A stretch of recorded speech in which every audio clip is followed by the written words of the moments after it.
Bolsonaro indiciado, e parece que houve uma grande repercussão internacional. Como é que foi a repercussão aí em Portugal e na Europa? O que você viu? Miguel e Felipe, é muito interessante que, assim, quem viu a imprensa internacional hoje, a imprensa de vários países, chega a uma conclusão inequívoca. Só no Brasil há quem defenda Jair Bolsonaro. Para o resto do mundo, ele é apenas um bandido, né? Por que eu digo isso? Acompanhando o noticiário nos mais diferentes países, a gente precisa lembrar que, assim, quem trabalha com jornalismo sabe que um dos princípios elementares do jornalismo é o direito ao contraditório, ouvir o outro lado, né? Esse é um princípio muito elementar que todo jornalista deve sempre perseguir. Assim como no caso dos sistemas judiciais, é garantida também a ampla defesa a qualquer pessoa que receba uma acusação. Mas o que se nota até aqui, com tudo que já foi revelado nos mais diferentes inquéritos que investigam o ex-presidente Jair Bolsonaro, é que tanto esse contraditório como essa ampla defesa assegurada pela justiça são baseados, único e exclusivamente, em cima de cinismo. É o mais puro cinismo. E por que eu digo isso? Quem lê os jornais vai perceber que a maneira como a imprensa estrangeira trata Jair Bolsonaro é uma forma muito semelhante à maneira como ela se dirige, por exemplo, a figuras como foram a do Augusto Pinochet, a do Alfredo Stroessner, enfim, o Emílio Eduardo Macera, Jorge Rafael Videla, todos esses tiranos e déspotas que um dia estiveram no poder em algum momento. Bolsonaro é retratado fora do Brasil apenas dessa forma. A imprensa brasileira, dentro do possível, vem até fazendo um trabalho que mostra todos esses crimes aí que foram perpetrados por ele e pelo grupo que governou junto com ele, mas ainda assim, por uma questão de bom jornalismo, a gente tem que sempre garantir esse contraditório e a justiça garantirá sempre o direito à defesa. Só que é uma defesa e um contraditório essencialmente construídos em cima de cinismo. A gente pega o caso, por exemplo, esse caso de hoje das vacinas, né? O que nós temos até aqui em termos factuais? Nós temos a Polícia Federal concluindo um inquérito que mostra que o ex-presidente Jair Bolsonaro foi beneficiado, ele e a filha Laura, menor de idade, com 2 certificados falsos de vacinação. O sujeito que entregou esse esquema é o ex-ajudante de ordens dele, né, o tenente-coronel Mauro César Cid. Quem confirma isso também é um ex-oficial expulso do Exército, um dos melhores amigos do Bolsonaro, o Ailton Barros, que conseguiu, junto com o secretário de Saúde de Duque de Caxias, inserir esses dados no sistema de forma fraudulenta. O próprio secretário de Saúde de Duque de Caxias confirma essa manobra criminosa, né? Então, assim, nós temos fatos. O que a gente vê, por exemplo, no caso das joias, né, saindo aí desse assunto de hoje, da fraude no cartão de vacinação. No caso das joias, nós vemos fatos, objetos que foram retirados, né, do acervo da Presidência da República, foram colocados dentro do avião presidencial e depois vendidos no exterior. Inclusive, foram vendidos e recuperados. Um deles, por exemplo, um relógio Rolex, foi retirado de lá dos Estados Unidos pelo advogado Alberto o Assef. Foi tirado de lá e devolvido para cá. No caso do golpe, a mesma coisa. Nós vemos aí toda uma engenharia para mostrar que, olha, não foi isso que ocorreu, foi o que ocorreu. O ex-comandante do Exército, o general Freire Gomes, e o ex-comandante da Aeronáutica, né, o brigadeiro Batista Júnior, confirmaram que o golpe foi proposto e que foi rechaçado por eles. Outros oficiais que estiveram presentes e outras figuras civis que estavam ali também confirmaram isso nos depoimentos. Enfim, o que a gente percebe até aqui, Miguel, é que há um puro cinismo nesse direito ao contraditório e nesse direito à ampla defesa do Jair Bolsonaro. Para o mundo, ele é um bandido e precisa ser tratado como um bandido. Tem uma coisa que me chama muita atenção, e você tocou em parte nesse ponto, que é o Frederic Wassef. O Frederic Wassef é o cara que escondeu o Queiroz na casa dele, no sítio dele, lá em Atibaia. E até hoje essa história não foi esclarecida. Um outro ponto, ele é o cara que teve 4 ou 6 celulares apreendidos. Eu não consegui saber até hoje, e olha que eu tenho algumas fontes na Polícia Federal, e nenhuma delas, eu não consegui nenhuma informação sobre o que veio desses celulares, Henrique e Miguel. E eu imagino que o cara, para ter 4 ou 6, já não me lembro, acho que era no mínimo 4, mas eu acho que chegava a 6 celulares dentro do carro, não deixar os celulares em casa para eles não serem apreendidos, andar com um celular só para falar com o Bolsonaro.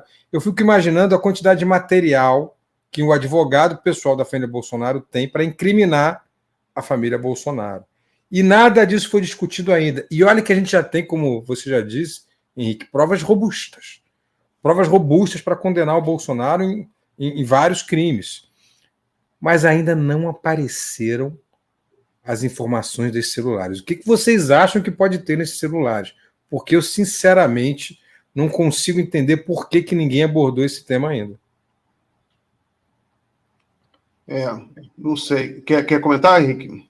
Henrique.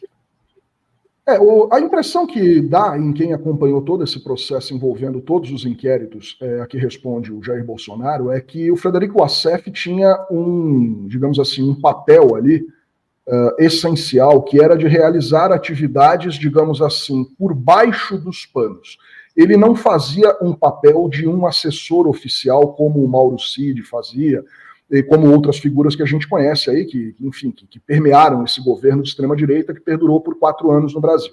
O Wassef era um cara que, por exemplo, quando o Queiroz esteve na crista da onda, digamos assim, ele era a bola da vez e estava com mandado de prisão decretado, ele foi o cara que deu guarida para ele, colocou ele dentro do seu escritório lá em Atibaia, escondeu o sujeito lá, mas não teve jeito, ele acabou sendo encontrado. Quando o Rolex foi vendido nos Estados Unidos por $75 mil e o dinheiro revertido em espécie para o Jair Bolsonaro, quando isso se torna um escândalo e os órgãos federais exigem a devolução desse item valioso, dessa joia, desse relógio, o Wassef é o sujeito que embarca para os Estados Unidos e faz a recompra do celular lá na Pensilvânia para trazer de volta para o Brasil. Ele mantinha por quê esses 4 celulares ou 5 celulares além do que ele utilizava? Isso já está claro no inquérito da Polícia Federal, que utilizava esses celulares para comunicação direta com o ex-presidente e com os filhos do ex-presidente, para quem ele advogou em alguns períodos. Então, assim, o Wassef era essa figura sinistra do bolsonarismo que se incumbia de fazer o trabalho sujo e aquele trabalho que não poderia aparecer nem de forma oficial, nem de forma extraoficial, totalmente por baixo dos panos. Agora, quanto ao teor desses aparelhos telefônicos, é muito difícil de se dizer o que tem ali. Ele era um sujeito muito astuto na forma como fugia da polícia. Até é curioso, Felipe, você mencionou esse caso dos 4 celulares que foram apreendidos no carro dele em São Paulo pela PF. Naquela noite, ele saiu de casa, ele foi jantar numa churrascaria, ele colocou o carro no shopping, numa vaga escondida para deficientes, porque ele acreditava que a polícia não encontraria o carro dele numa vaga própria de deficiente, sendo que ele não é deficiente. Portanto, ele deixou o carro lá, com os celulares dentro, escondidos, e numa vaga em que não levantaria suspeita, porque, afinal de contas, como ele não tem nenhum tipo de necessidade especial, aquela vaga não seria destinada a ele. Ele era um sujeito ardiloso, ele é um sujeito ardiloso e um sujeito muito habilidoso nesse trato, né, na hora de tentar ali esconder evidências do que ocorre. Mas é muito difícil a gente falar sobre o teor disso. Eu não sei se o Miguel quer arriscar também dizer o que ele pensa a respeito do Wassef e desses aparelhos, mas o que eu entendo vai nesse sentido. Não, na verdade, a gente tem os personagens agora mais presentes para a gente comentar. Esse relatório, ele mostra uma coisa, Felipe, que é muito impressionante, que é o descaramento com que eles tratam de crimes, no caso, o crime da falsificação da vacina. O Mauro Cid troca mensagem de celular, ele pede, a polícia identificou a primeira mensagem em que ele pede para o amigo dele falsificar a carteira de vacinação. A mulher do Mauro Cid igualmente. Eles trocam os arquivos da carteira falsificada. Então, é impressionante, né? Por isso que eu usei o termo checkmate. Ali o crime está configurado, né? Tanto que o Mauro Cid ele já confessou o crime da falsificação da vacina. Ele levou a Polícia Federal ao Alvorada para mostrar a impressora onde foi impresso o certificado vacinal do Bolsonaro, da filha do Bolsonaro.